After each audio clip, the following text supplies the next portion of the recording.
It's great to see the South African Film Festival is about to launch from the 4th to the 31st of May, both in cinema and also online. And it's my great pleasure to be speaking to the program director of the South African Film Festival, Ricky Human. Ricky, welcome to Movie Metropolis.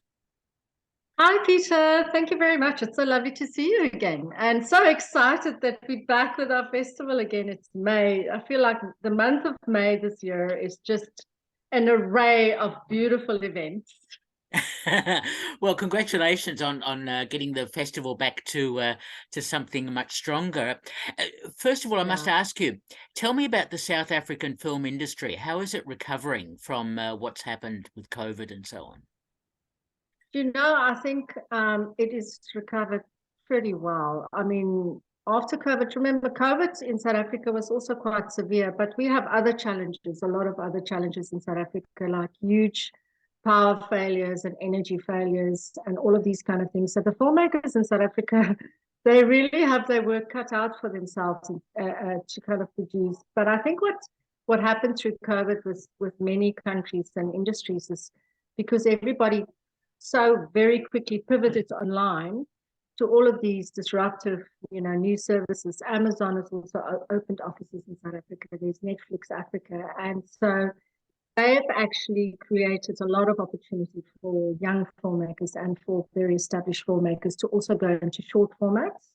So there's a lot of television series, a lot of direct-to-platform movies that's getting developed. So I think it's full-fledged back in action, and the work that's coming out of South Africa is incredible, remarkable. That is terrific to hear. So tell me about the challenges you faced in deciding or selecting the films that we're seeing in the South African Film Festival. Gosh, Peter, because there's such a wide variety available now. Beforehand, there's always been a whole big variety available, but because of the different platforms, I find that filmmakers are becoming a lot more authentic.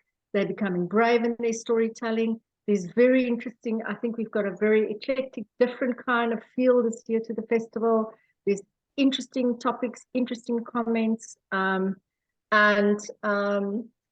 So my challenge is always to find the best films, obviously. So I work very closely with the one big festival that we have in South Africa called the Durban International Film Festival. So I work with the director, I work with the programmers, just to find out which of their films the audiences, apart from of also featuring their opening night and closing night films, also just, finding out which films actually hit home with the audiences. And then, of course, I look at, of these films that we've selected, which of these films have actually also had international acclaim?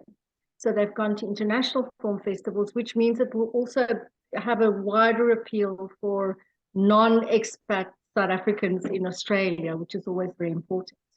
And then, of course, there's Encounters, which is a huge and very profound documentary film festival that's been in South Africa also for many, many years. And they also they showcase local and international documentaries, and they always find, the gems amongst, the mixes. So, yes, so for me, it's always a challenge to find those gems. But because I work closely with these directors and programmers, they always point out which ones were actually well received as well, which is important. Okay. Well, that's terrific to hear all of that. Now, we should talk about, first I'll talk about the cinema program, because in Melbourne it's at the Classic Cinema, which is nice to see. Correct. And I noticed the opening night film is a documentary, which sounds really intriguing. Music is My Life. It is actually the story of the official story of one of our African icon, if you want to call them a band or you want to call them a choir, I'm not too sure. They perform traditional music. They're called Ladysmith Black Mambazo. And they've actually traveled to Australia. They've performed here before. And it looks like they may be coming again towards the end of this year, next year. And it's very unique African rhythms and harmonies, kind of like what the Parlotones do and Akon and those kind of guys. And I know Mpumi, who's the director, also worked with them. So the documentary itself features music from this band and from the choir, from sort of archive footage and things, what they did in the 1940s right up until present day. And it's basically about Dr. Joseph Shabalala, who started this. He was living in KwaZulu-Natal, and he got his whole family involved. So his son to this day, and his mom, and everybody's involved in this choir. And I think in the 70s, they became one of the biggest singing groups in South Africa.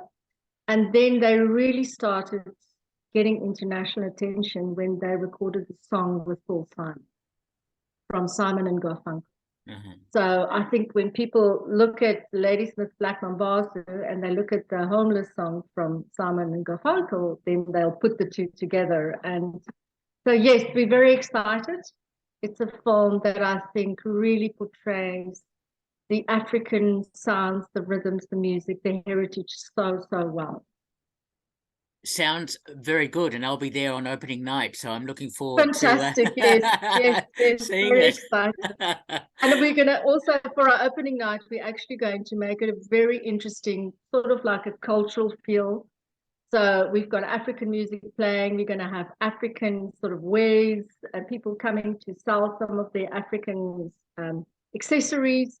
We've got really nice traditional South African food that people will be enjoying on the night. So we are definitely opening up this festival with a real South African sort of cultural, traditional night, which is wonderful.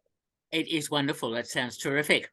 And I noticed the closing film, as a contrast, is a film called The Fragile King, which also sounds like a very strong drama. Yes. So the young director, Tristan Holmes, actually won a lot of international awards with his short films. And he also won a Student Academy Award.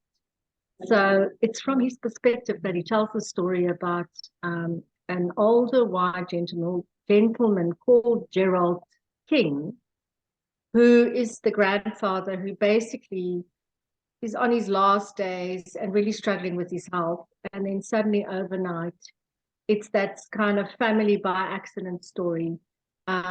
His grandson, who they never actually, connected in any level, or he knew about his grandson very well. His daughter has an accident because she was unfortunately an alcoholic. And then social services brings this 15-year-old child to live with him. And I mean, he's never had anybody in his space. He was quite a recluse with his oxygen tank and everything else. And then he has this young boy that he has to look after and kind of establish a life for him without no family. He's his only family. So it's really an endearing and very interesting, thought-provoking and film.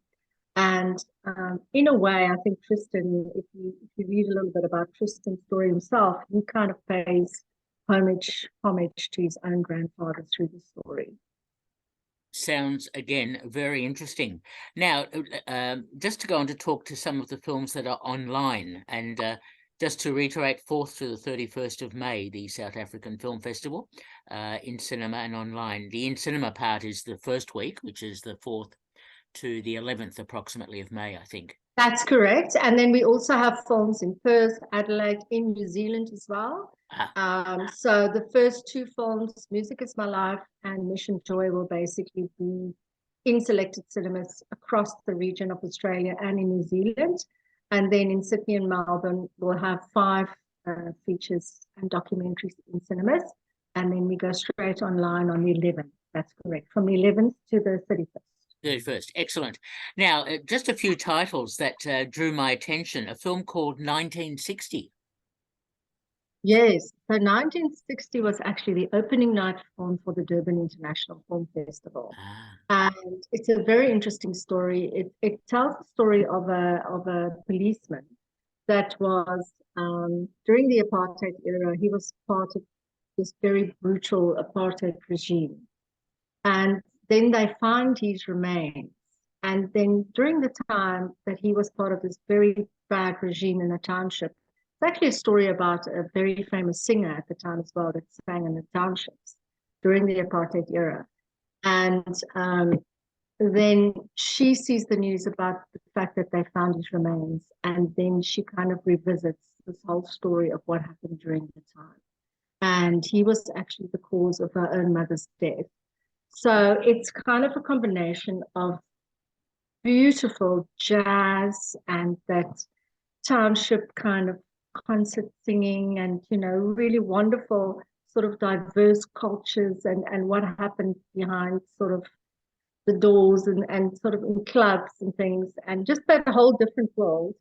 And then this kind of brutal regime that was around them all the time. So it is a wonderful story, and I think it's something that everybody would love. It's high production value, it's beautifully shot, great scenes, and it also, like I said, it was the opening night for that DIF, so it's definitely something to look forward to.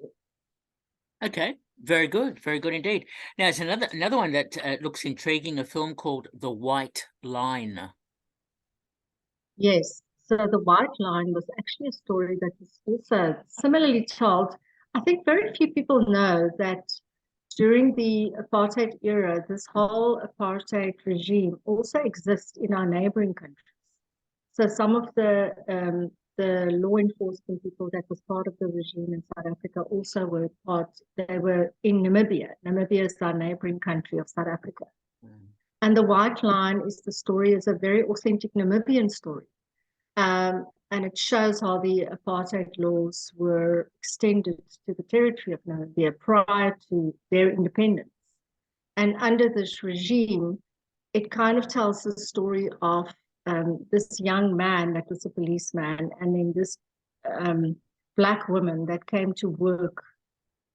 She kind of had to have her own pass, the whole thing about apartheid. They were allowed to work in white people's homes, but they weren't allowed to connect with them or be with them or do anything. And he was just one of those people that connected with her. She came to work with his sister and also at his own house, and then they actually formed a relationship. So, and at the time, that was his sister, who was very much part of the whole apartheid regime, could not handle the situation. So, I don't want to tell you the whole story. No, that's fine. Quite devastating the way this black woman was then, sort of discarded by all of them in the process, because even in her own community, how could she have a relationship with a white man? So it's the story of that forbidden love that the two of them formed in this whole era where it was really just, then she got thrown into, anyway, I don't want to tell the whole story, like I said. But what's really interesting is that the film was one of the African emerging, the filmmaker was one of the African emerging filmmakers, and won a Best Feature and Best Cinematography at the Durban International Film Festival. So she was really something that was quite, at the time for her to be putting this together. She was really one of those sort of startup, interesting filmmakers that put this film together, and kind of it just shows, the culture and the diversity, and in a very different way, kind of the forbidden love story with this whole backdrop of the apartheid era. I mean, it's so interesting that there'd be so many stories to tell about the apartheid era, which is just an incredible period of South African history. Yes, and I think what makes this interesting is the fact that people always just think of South Africa when they think of apartheid, and not the fact that this actually also Namibia became part of the whole, story, because a lot of South Africans worked and lived outside of South Africa and Namibia. They trained and they did military operations and things. That was before Namibia became independent. Okay, well, that's very educational and instructive. I'm really pleased to hear all of that. That's terrific. And I just wanted to mention a film which has a terrific title, Margarine. Oh, one of my favorite films. It is actually the story of that very sort of coming of age story set in a township. And it's kind of, in a way, you know, you don't often, I think if you talk about South African films and authenticity, you don't often see films that are shot like in what you would call the favelas or the really bad places, you know, in the likes of Brazil. So this is in a township, shot in a township where this group of teenagers, they're all school going and they kind of like, but at a young age, you know, you have the choice of, are you going to be a good child or a good kid, shall we call it, or a good person, or are you just going to join the local gangs? Because there's so many local gangs and things happening around you. So it is basically about this young man who is really badly abused by his uncle, who are part of these gangs and things. And then in the end, he falls in love with this beautiful young woman and trying to be just a young person, you know, trying to go to school and do the right thing, but then he also falls prey to the gangs and the violence and the things that happens in the township. So the story kind of unfolds where he eventually, you know, gets involved in a bad drug deal and, you know, things go a bit astray. But I think what stood out for me about this film is this youth and how they have to, again, like I say, the challenges that they face on a daily basis. That's not just trying to get to school and be educated, but also their surroundings and what happens in their own, you know, neighborhood. So often when these films are shot, I know there was when Ellen Pakkies, one of the very first films that we shot, that the South African Film Festival, I think, showed in the first year. This film was also shot in the Cape Flats. And I know the story pretty well because we worked with the producer at the time. And they actually had someone that was like a person that had to stand and watch for the gangs. So they had a scout to look out, and then the filmmakers could shoot for a while. And then if you told them, pack up and leave now, they have to leave immediately. So it's kind of one of those things where it's so authentic the way this film is shot. And you really see the true kind of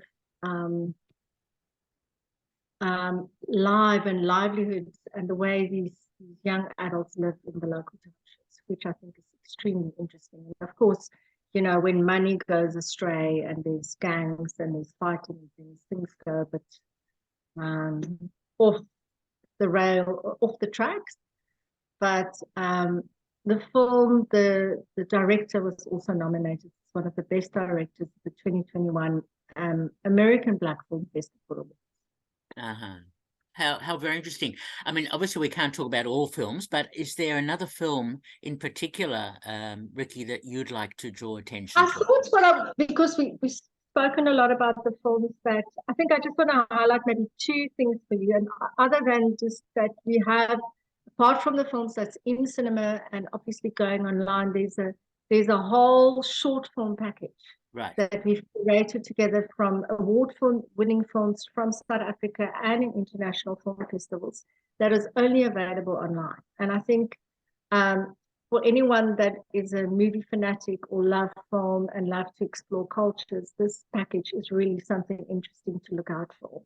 And then the other film that I thought I would always highlight is from one of our most prolific filmmakers, I think, an acclaimed, Jamil Kubeka, who, I mean, he's won Peabody's and a BAFTA, and his fifth feature is called You're My Favorite Place, which is, again, a very interesting story about the reality of three teenage girls and a teenage boy on a road trip, kind of in the craziness of present day life.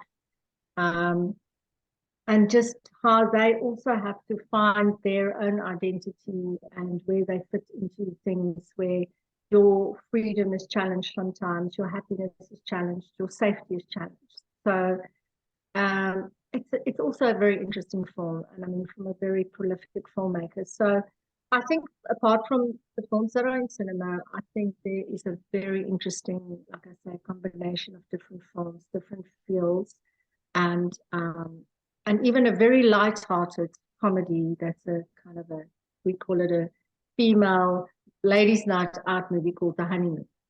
Which is just straight entertainment, fun, three girlfriends that come into this dilemma where the one is getting married, and on the night before her wedding, the fiance obviously says, well, not obviously, but the fiance decides to call the wedding off.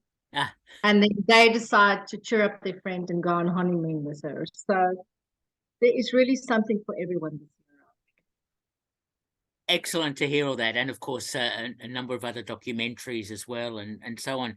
Now, we should mention that the South African Film Festival is a non-profit, is run as a non-profit.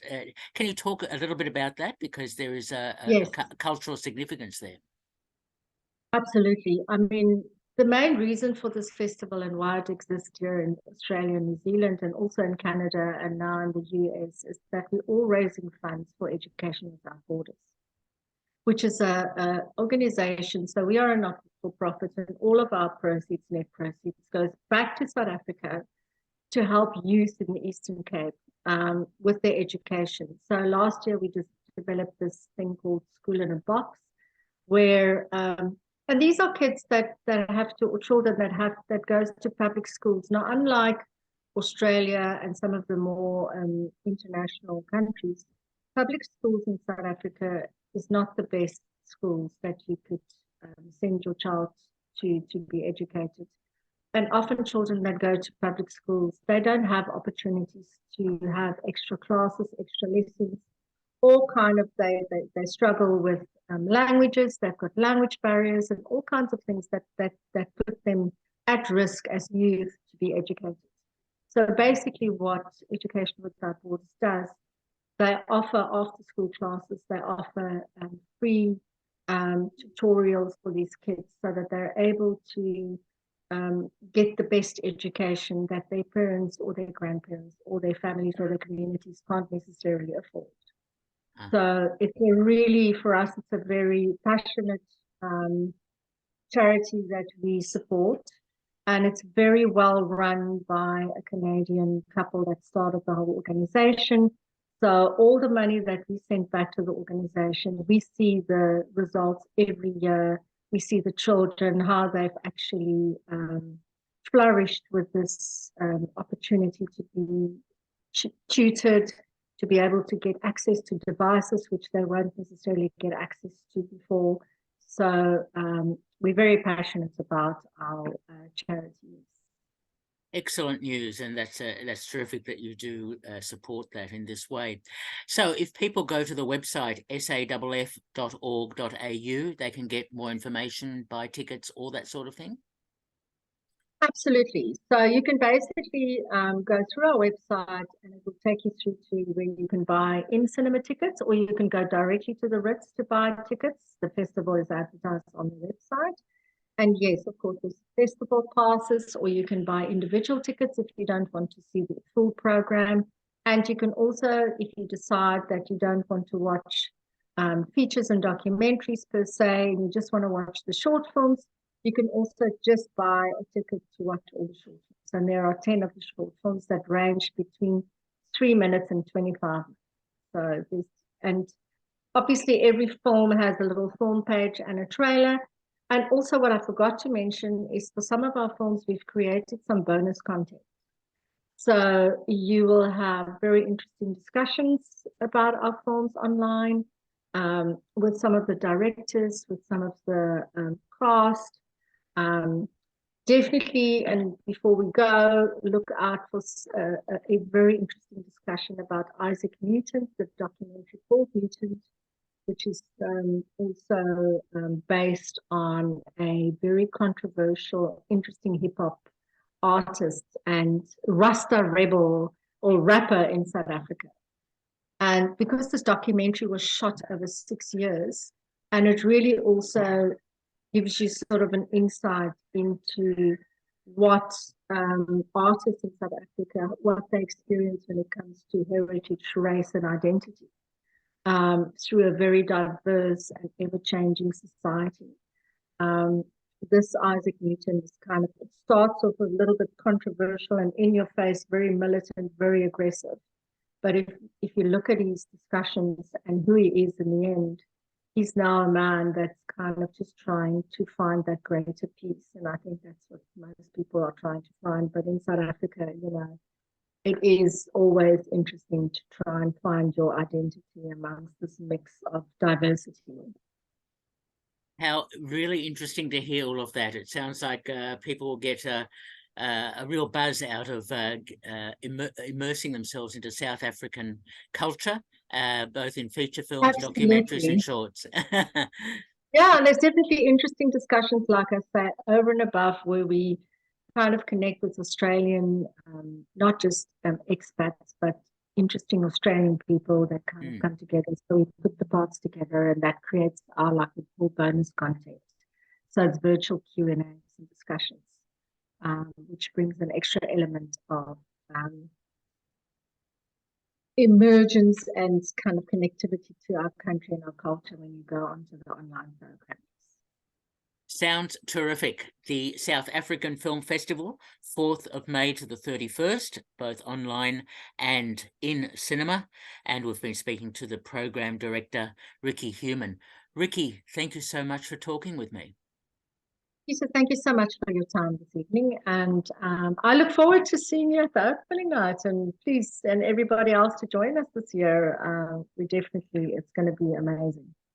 Excellent news. Okay. All the best, Ricky. Thank you so much for talking with me. All right, Peter. Take care. Bye. Okay. Bye-bye.